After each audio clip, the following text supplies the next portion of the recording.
He was the 15th richest person in Canada. She was a top philanthropist. Barry and Honey Sherman lauded as pillars of the community. Now murdered in their home, found side by side, strangled, bound to a railing next to their indoor pool.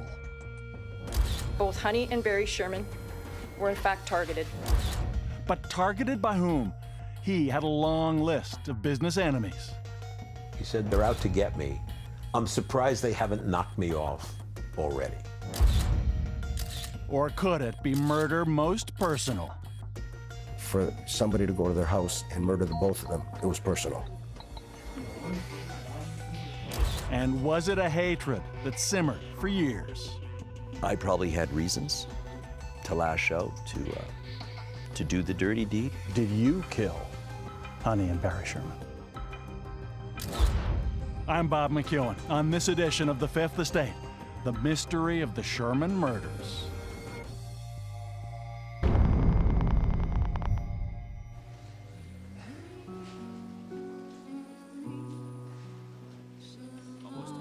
It could have been mistaken for a state funeral. A mayor, a premier, and the prime minister. A fitting tribute to two of Canada's wealthiest and most generous citizens. Thousands saying goodbye to billionaire businessman Barry Sherman and his wife Honey Sherman, the philanthropist. Their son Jonathan put into words what many saw as his parents' special partnership. You were like a lock and a key, each pretty useless on your own.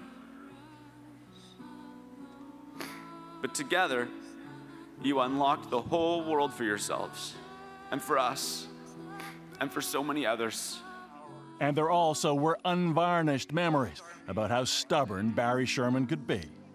He could project arrogance. With Barry, it was no bullshit. Pretty much all of the time. But even on a day for fond reflection, on everyone's mind was an unspoken question. Who killed Barry and Honey Sherman?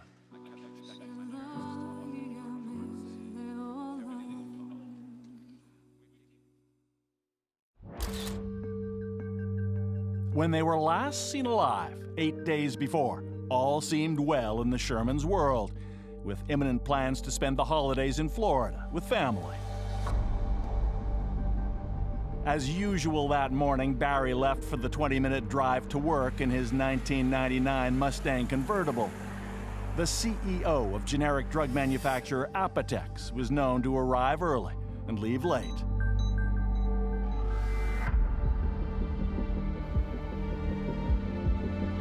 Later that afternoon, his wife Honey drove her SUV to meet him at the office, where they discussed plans for their new 16,000 square foot mansion with their architects. The plans included indoor and outdoor pools, an elevator, a gym, and an event room.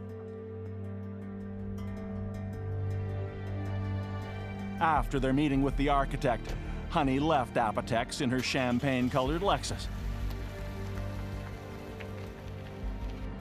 Barry to follow later. And as he made the return trip down the highway towards home, Barry Sherman had a lot on his mind. He was under investigation for improper political fundraising, was cooperating with police in a criminal fraud probe, and was the target of a bitter family feud that threatened to destroy his legacy. What's more, it would be the last time he would ever make that familiar drive. 2 days later, their real estate agent made a gruesome discovery. The Shermans' bodies were found side by side, their necks tied with belts to a railing by their indoor pool. A violent end to the lives of two remarkable Canadians, but also so much more than that. The killing gruesomely staged, husband and wife strangled and left splayed together. A taunting scene with the essential question unanswered. Who hated them enough to do this? From the beginning, it was clear Barry Sherman was driven to succeed. His father died when he was just 9 years old. But he was smart, very smart. He entered university at 16, studied engineering at U of T, and went on to a graduate degree from MIT in Boston. Still a teen, he started learning the generic drug business from his uncle, Lou Winter, who owned a Toronto company called Empire Labs. Lou Winter's son, Kerry. Barry lost his father when he was 9, and my father, Uncle Lou, took him under his wing and actually brought him into the business and gave him a summer job and I guess taught him the world of generics. When his uncle Lou Winter died, Barry Sherman bought Empire Labs, and through a series of shrewd corporate moves, was soon on his way to control of the corporation that would become Apotex, the largest generic drug company in Canada. Generic drug manufacturers essentially make copies of medication produced by brand name companies. Sherman saw himself as an underdog up against Big Pharma, who were gouging Canadians with high drug prices. And he wasn't averse to making his opinions known in public, like here in 1986. The multinationals are simply parasites that come into Canada, set up branch plants simply for the purpose of exploiting our market to the maximum for their own benefit. It was a true street fight. Aubrey Dan's family ran Canada's other generic pharmaceutical company, Nova Pharm. He recalls Sherman as a ruthless competitor. We always kept our eye on him because he always wanted to push it to the maximum and see what he could do. And there are times where he was greatly rewarded, and there are times where he pushed it too much. But he also was a man unafraid of making enemies, famous for his lawsuits, hundreds of them that became Sherman's go-to weapon in that industrial street fight. On one side, Big Pharma, protecting their patents. On the other side, the cheaper generic knockoffs, muscling in on their territory, with billions of dollars at stake. All over the office there are stacks of documents relating to litigation, filing cabinets full of them all over the floor as well. He used to tell me when he would win a lawsuit, oh, I lost this one, or I would win this one, and I couldn't keep up. I think he relished in that, beating the brand name companies. Author Jeffrey Robinson investigated those Big Pharma wars more than a decade ago. He was hated by Big Pharma. He was as big as it gets in Canada, and he was a major player in North America, so that he had enemies all over the place. And for some of his Big Pharma enemies, it got personal. Barry Sherman, their target, hiring private investigators to try to sabotage him. They were trying to plant something up. And it turns out that the orders have been given either to put kitty porn in his pocket or a kilo of cocaine in his trunk, something like that, to compromise him and take him completely out of the game. Sherman's cousin, Kerry Winter, remembers his reaction. And he told me in his office one day, he says, you know, they're trying to set me up, he said. And then I went, get out of here. Barry goes, no, I'm serious. They're trying to frame me up. And Big Pharma kept coming after him. One major company hired spies to pose as Apotex employees to collect dirt on Barry Sherman. He knew about these detectives having lunch behind the factory on picnic tables, watching what was coming in and out of the back door. So he was very cautious. But under Sherman, Apotex could play hardball too. A recent court case alleges that one of his top executives had an affair with a woman in a rival company and ended up with thousands of pages of trade secrets. Apotex has called the case frivolous. It may sound like something from a spy thriller, but Sherman was convinced his competitors were out to get him. Apotex once told the New York Times, Mr. Sherman has received death threats. And Sherman himself made dark jokes about the possibility of being eliminated by his competition. He said, for $1,000, you can probably get somebody killed. He, in his paranoia, wondered if maybe somebody should have knocked him off by now, because that would have ended the whole problem for the other side. Indeed, in the wake of the deaths in December, Toronto police have obtained search warrants for the Apotex offices and other corporate locations, searching for a possible business link to the killings. When we come back, a family's public life and private secrets. And I said, what's going on? He said, oh, they just found Barry and Honey's body in the house. And I just calmly said to him on the phone, I don't believe it. He finally did it. There's always more to our stories. You can keep up with the Fifth Estate by subscribing to our weekly newsletter. We'll tell you what we're working on and share updates on past stories. Sign up on our website at cbc.ca/fifth.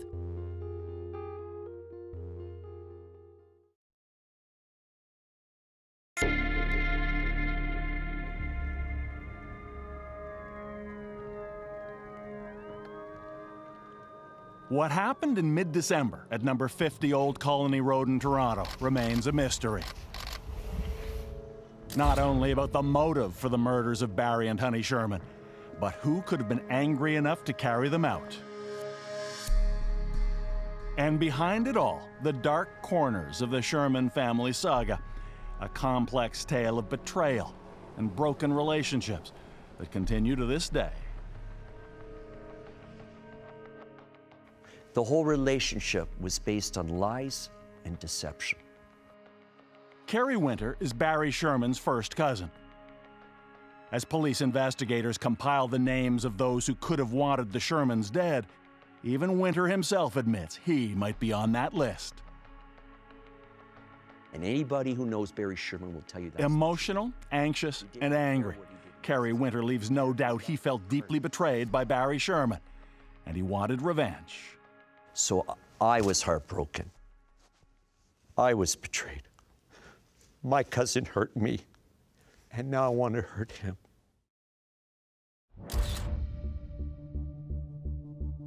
There are conflicted feelings about a man Carrie Winter says he learned to hate, and they came to a head in September 2017 when Winter lost a bitter 10-year court battle against his cousin Barry.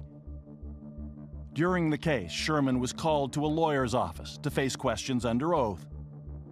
The Fifth Estate has obtained the audio tapes from that examination, in which Barry Sherman defends his conduct in the relationship with Carrie and the orphaned cousins. I did everything I could to help her. And they should either accept my offer or find a better one. To understand what happened, you've got to go back to a family dispute that had its roots half a century ago. And it begins with this man, Carrie Winter's father, Lou Winter, who brought his young nephew into the family drug business, the teenage Barry Sherman. Empire Labs was a growing and successful generic pharmaceutical business in Toronto. Then, tragedy struck. I was only 4 at the time, and on November 5th, 1965, my father passed away. And 17 days later, on November 22nd, my mother passed, leaving me and my 3 brothers orphaned. That also left Empire Labs without its founder. Lou Winter had taught his nephew Barry the business, so it seemed fitting that 2 years later, Barry Sherman bought his uncle's drug company from the family estate. At first, Barry Sherman made sporadic visits to his young cousins at their adoptive home, but he would soon lose contact with the Winter boys altogether. I didn't see them. There was no need or no point. I have cousins all over the world. I don't go see them. I have lots of cousins I haven't seen in decades. While the generic drug business made Barry Sherman a wealthy man, his cousins were struggling. For some, there were scrapes with the law and the grip of drug addiction. For Carrie, it was heroin, then crack cocaine. I was a full-blown crack addict. You don't need to be smoking crack for 5 or 10 years to experience the bottom and the despair that particular drug can bring. I mean, I'm not proud of the fact that I was a crackhead, but I was. Then, years later, Carrie Winter would be reintroduced to his long-lost cousin, Barry Sherman. And my brother Dan would go on and on about this Barry Sherman, this cousin who was very rich. And I said, oh, who is he? And he said, oh, he got our father's business, and he wants to meet you. And so, of course, that's how it all started. When they came to see me, they were in trouble. They were drug addicts. Carrie was a drug addict. Dana was a drug addict. After a 16-year absence, suddenly Barry Sherman seemed ready to help. and he took the Winter boys under his wing. I did everything I could to help them, even to start their own businesses. With Kerry here, I said to him, asked him, what is it you want to do, Kerry? You got to make something out of yourself. He said he wanted to do renovations. I said, fine, I'll finance a renovations business for you. Get some training, buy a property, work on it. We can go inside and take a look now. Thank you. Yep. And Kerry took him up on that offer. Barry Sherman funded his education and bankrolled his home renovation company. Yep.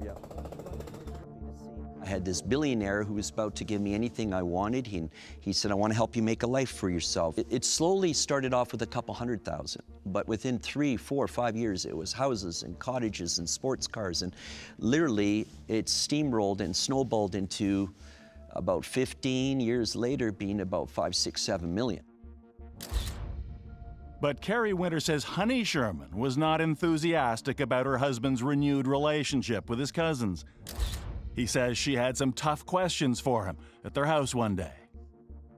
And I didn't understand her line of questions. What do you want with my husband? Or how much money is he giving you? And she started to berate me. And I remember leaving that day thinking something was amiss. It all raised an obvious issue. Why was Barry Sherman being so generous with his cousins? Kerry wondered if there might be an ulterior motive. When I look back on it, as wired I was on drugs, why would a billionaire continue to give me millions and millions of dollars when I never showed a profit? It wasn't like I was building custom homes and selling them and making money. I was losing money, and he would increase the line of credit at the Bank of Montreal, and he always made me sign promissory notes. So financially, this idea that Barry Sherman was giving me money was not the truth. I was beholden to him. I was under his thumb.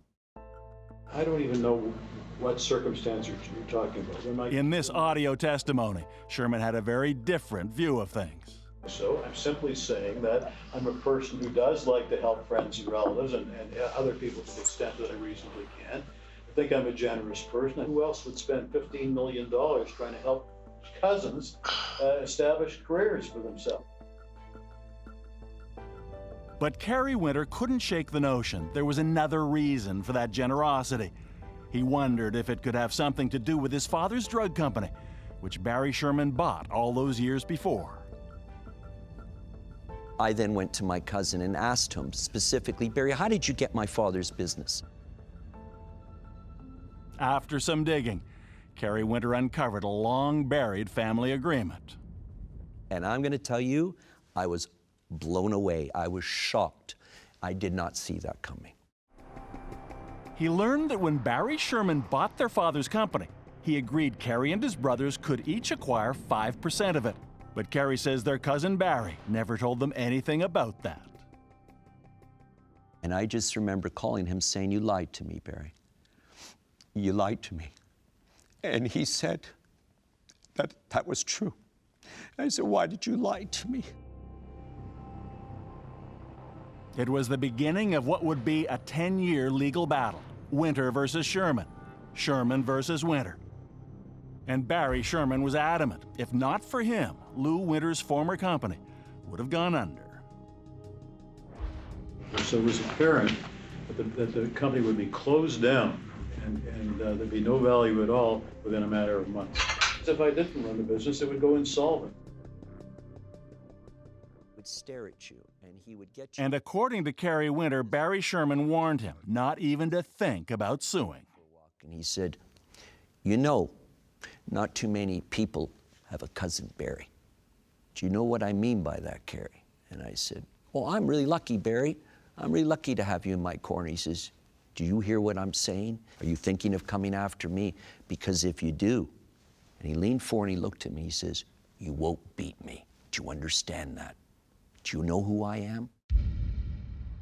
After years of bitter litigation, finally last September, the Ontario Superior Court ruled against the claim by Kerry Winter and his brothers for 20% of Barry Sherman's fortune. The court decided that original agreement applied only to Lou Winter's former company, Empire Labs, which Barry Sherman had sold off before he formed Apotex. Even worse, his cousin Barry was calling in all the IOUs Kerry Winter had signed for the cash advances he'd been given over all those years.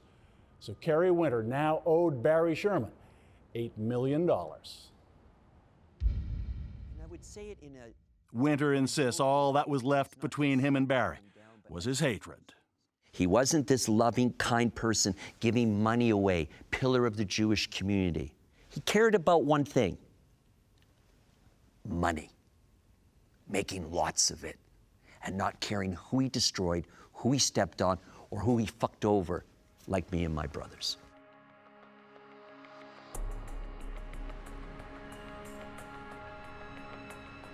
Still devastated and depressed from those court decisions, just a few months later, in mid-December, Kerry Winter got a phone call he'll never forget from a friend. He said, oh, they just found Barry and Honey's body in the house. And I just calmly said to him on the phone, I don't believe it. He finally did it. I said he killed her.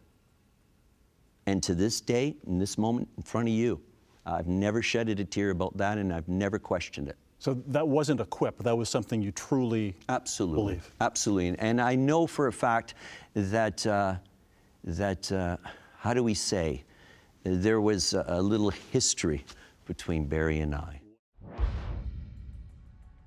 It was that history between them which led Kerry Winter to make an unbelievable assertion. He says despite the Toronto police ruling that the Sherman deaths were a double homicide, there's a decades-old reason why he believes Barry Sherman killed his wife. He maintains Sherman had tried to do it before. And another amazing claim, Kerry said Barry had asked him to help. And there was a time in his office that he turned to me and he said, Kerry, I want you to do me a favor. And I said, what's that, Barry? He said, I want you to whack my wife. And I said, come on, Barry. You want me to kill your wife? He goes, I didn't say you. You know some people. Could you arrange that for me? And I said, you're serious? You're asking me to arrange whacking your wife? And he said, yeah, I hate her. And I said, Barry, I'll go ahead and do that. And I did. I planned it and I set it up. Did you think perhaps I should warn Honey? Perhaps I should I hated call her too. the police? No, I didn't like Honey. As a matter of fact, at the time, as twisted as I was, I relished in the idea. And I looked at it like I was helping my cousin. I couldn't say no. What do you believe members of the family and their legal representatives will say about this? I think they would say that he's possibly lying. He's trying to drag Barry's good name through the mud. He's got a hidden agenda. He's got a vendetta. He's being spiteful, vengeful. Are any or all of those things true? Well, there's no doubt in my mind that I have a level of hatred. After the break, Kerry Winter's story is put to the lie detector test. You know, I probably had reasons to lash out, to do the dirty deed.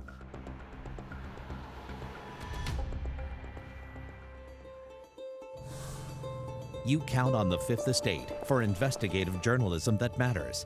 The Fifth Estate team often counts on you, the viewers, for tips that lead to some of the best investigations. I have a story. We felt uncomfortable. Very disturbing. To send your tips, email fifthtips@cbc.ca or go to the show website to find out other ways to get in touch.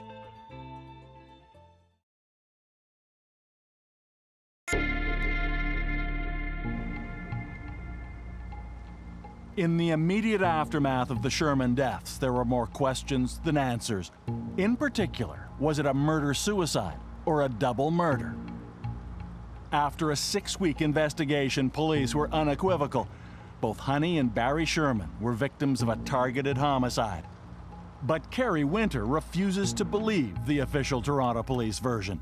The disgruntled cousin, who had the bitter decade-long dispute claiming a piece of the Sherman fortune, is sticking to his belief it was Barry Sherman who killed his wife. And he makes the outrageous claim that his cousin Barry wanted to kill his wife Honey 2 decades before. He just wanted her gone. He wanted her gone. But then, Kerry Winter says, at the last minute, Barry Sherman got cold feet.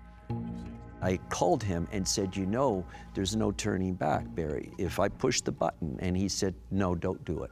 And that's when I said, then don't bring it up again, and he never did. If that story sounds like it might have been concocted, we wondered about that too. Two of Winter's friends claim he told the story to them at the time. But was it true? So we asked Kerry Winter to take a lie detector test. While not admissible in court due to possible inaccuracies, the polygraph is commonly used in the justice system. John Gallianos is a former Quebec homicide investigator and a veteran polygraph examiner. You got to twist me left and right, find out what ticks. I know what you guys are doing. The blood pressure cuff doesn't go here, it goes right here. Is that true? No. Now put your arms up like if you're going to jump in a pool. After a long pretest, Gallianos wired him up and started his questions. Here, put your arms in here. Okay, lean forward a bit. Do you understand? I will only ask you the questions we discussed. Yes. Concerning the hitman request from Barry Sherman to cause the death of his wife, do you intend to answer truthfully about that? Yes.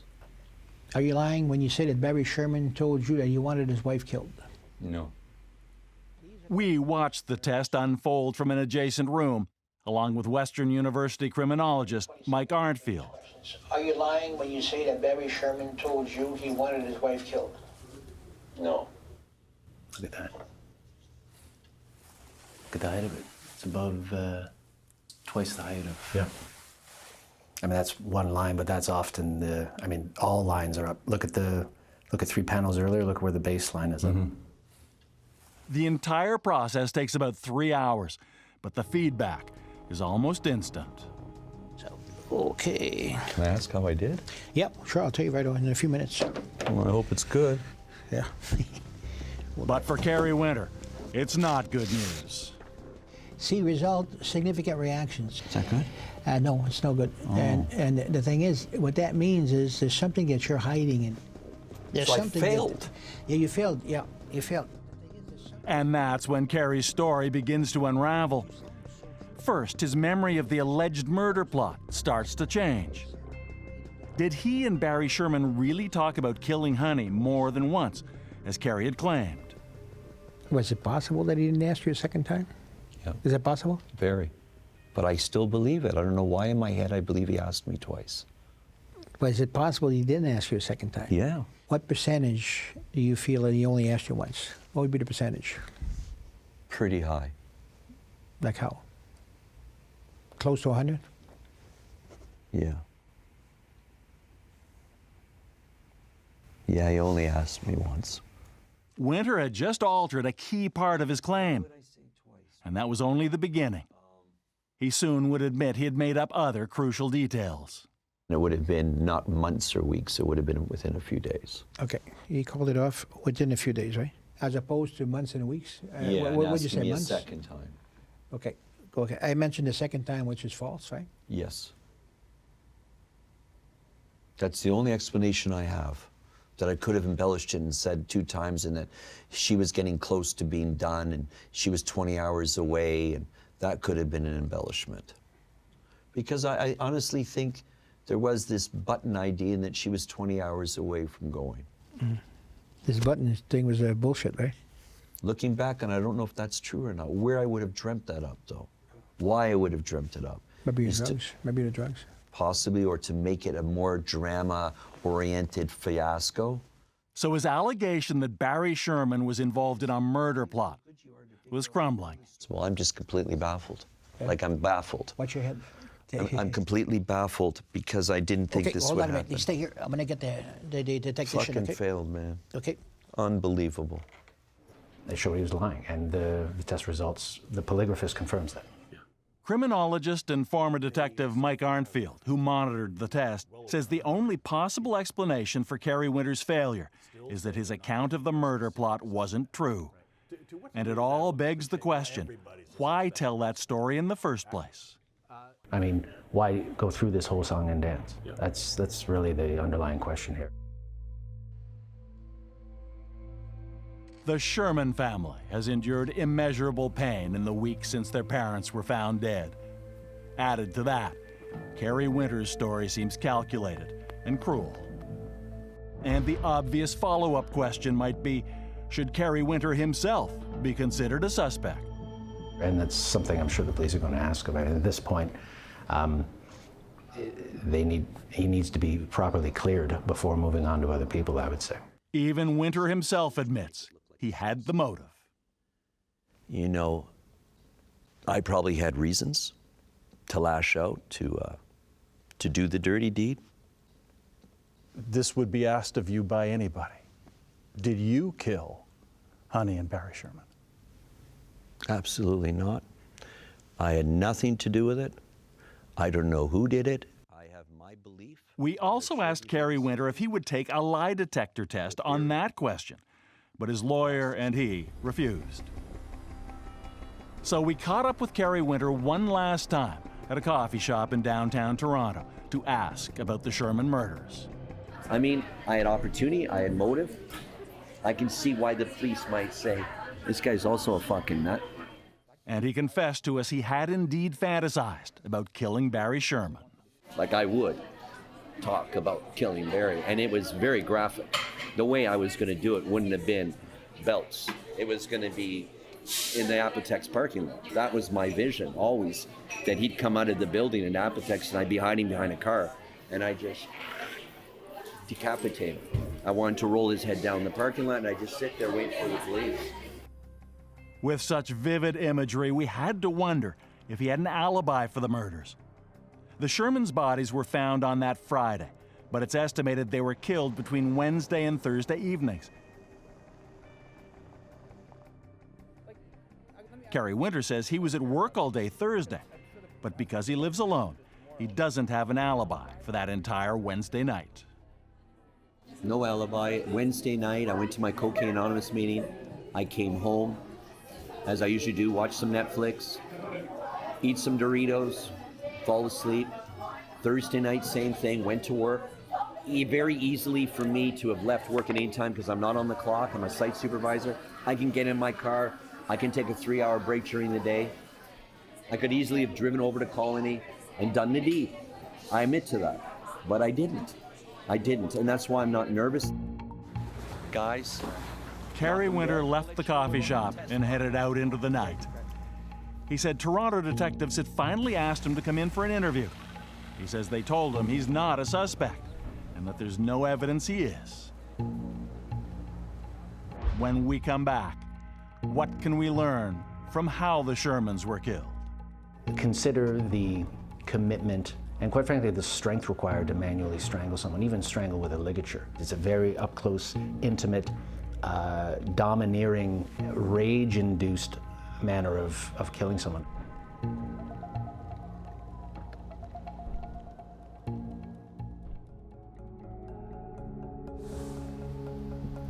The story doesn't end here.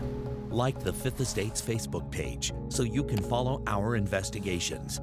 We will post updates on stories and special video features that take you deep inside.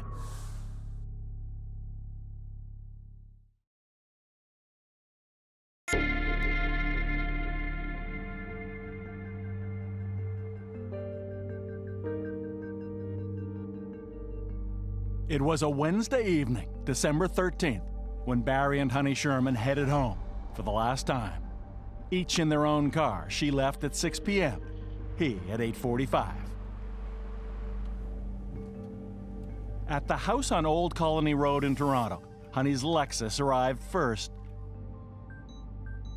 Later, Barry's Mustang pulled up and parked. It's believed neither ever left the house again.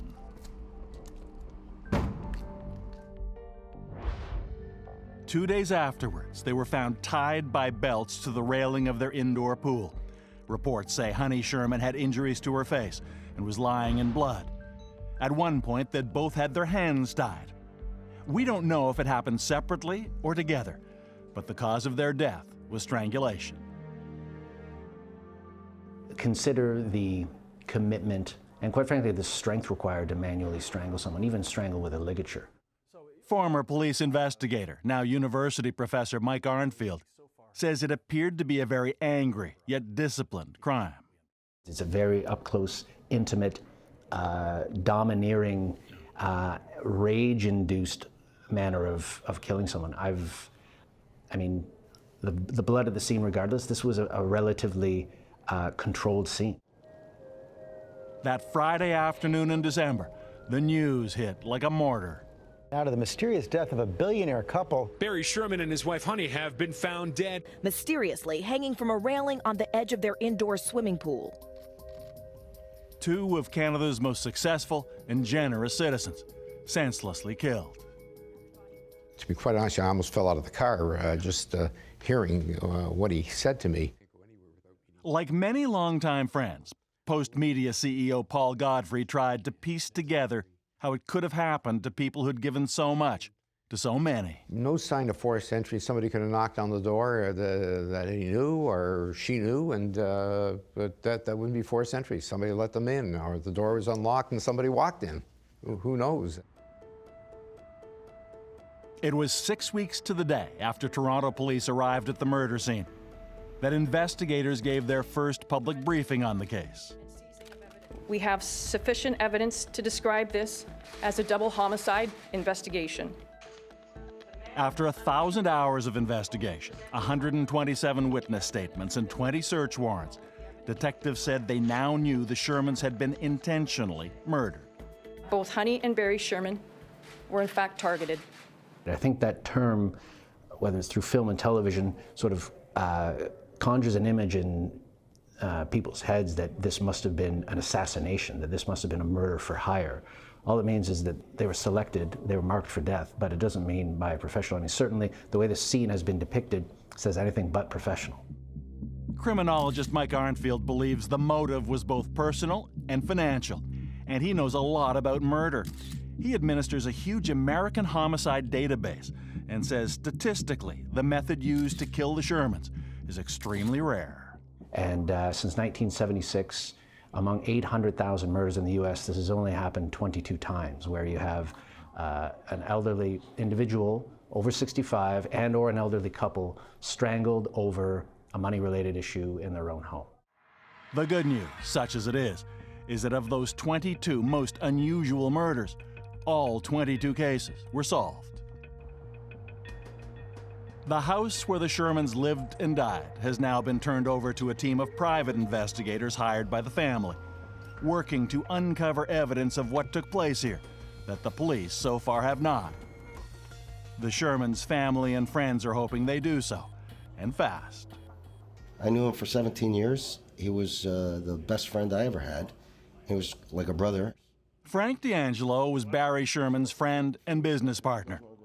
He says he only wishes his pal had been more careful about his own security. I used to fight with Barry all the time because he used to leave his place of business in the shroud of darkness.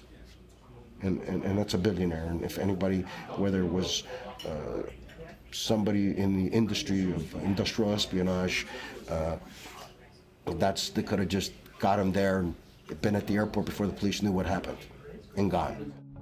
According to D'Angelo, they'd spoken just a day before Sherman last was seen alive. We always would say, I love you, bud. Love you. Yeah, that's the last thing he said. It's fucking crazy, eh? In a split second, things change forever. And D'Angelo says he too is convinced the motivation for the murders was something personal. For somebody to go to their house and murder the both of them, it was personal.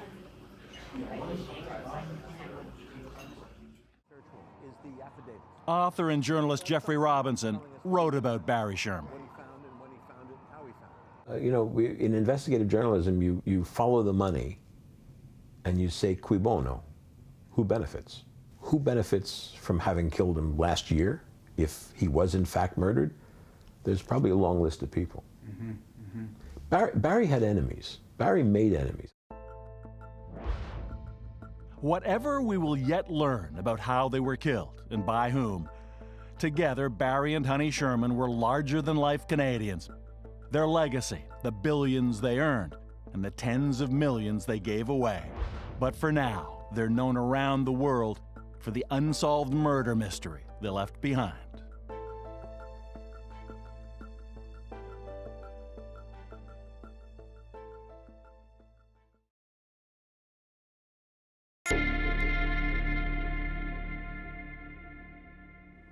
Welcome back. We recently brought you a story about damaging brainwashing experiments conducted decades ago on patients in a Montreal hospital, funded by the CIA and the Canadian government. We spoke to several former patients. Take a look at this excerpt, and then I'll tell you what happened after this went to air.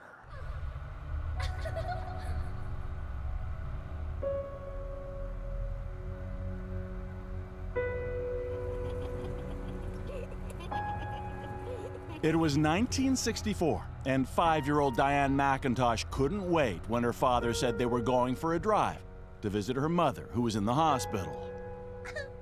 My dad used to let me sit on his knee and steer the car, and so that was play.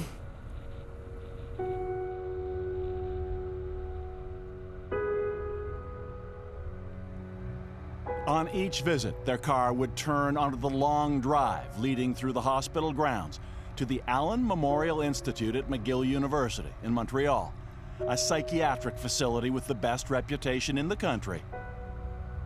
More than half a century later, Diane still remembers what she saw then, as if it were yesterday.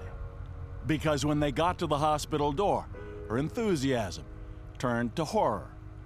When we got there, the place was just like a scene from One Flew Out of the Cuckoo's Nest. There were people banging their heads on the walls and droning, and my mother was sitting there completely drugged up. And even as a child, I knew that she wasn't right. What they didn't know at the time was that her mother, Hélène McIntosh, and hundreds of others like her were unwitting guinea pigs in brutal psychiatric experiments that took place at the Allen Institute under the code name MK Ultra.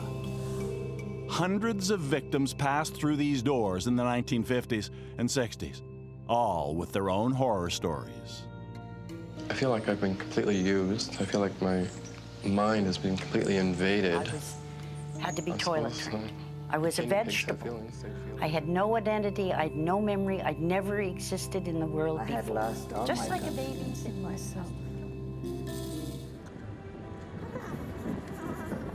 Hélène McIntosh was one of the lucky ones who got a hard-fought settlement from the government in the 1990s, but she says for her it was about a lot more than that.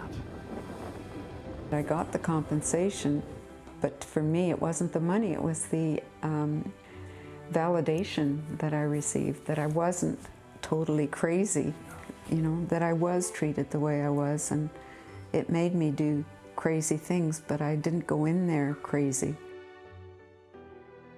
Not having our mom was not great, but if you remind her of that, it hurts her too much, you know. And I just have to say, it wasn't you, it was them. It is now the better part of 7 decades since the Allen Memorial Institute in Montreal became that house of horrors. Today, perhaps hundreds of Canadians, survivors and family members, are still paying the price for the brainwashing experiments sponsored by the Canadian and American governments. Yet to this day, neither the U.S. nor Canada has ever said we're sorry.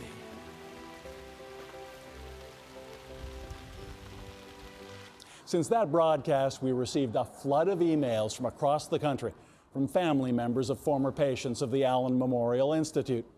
We're now planning a website where we'll gather video testimonies of survivors and their families. So if you want to share your story, write to us at this special email address, amistories@cbc.ca. You can watch all the stories we've done about the Allen Memorial Institute or other Fifth Estate documentaries on our YouTube channel at youtube.com/CBC5th. And from all of us here at the Fifth Estate, thank you for watching. We'll see you soon.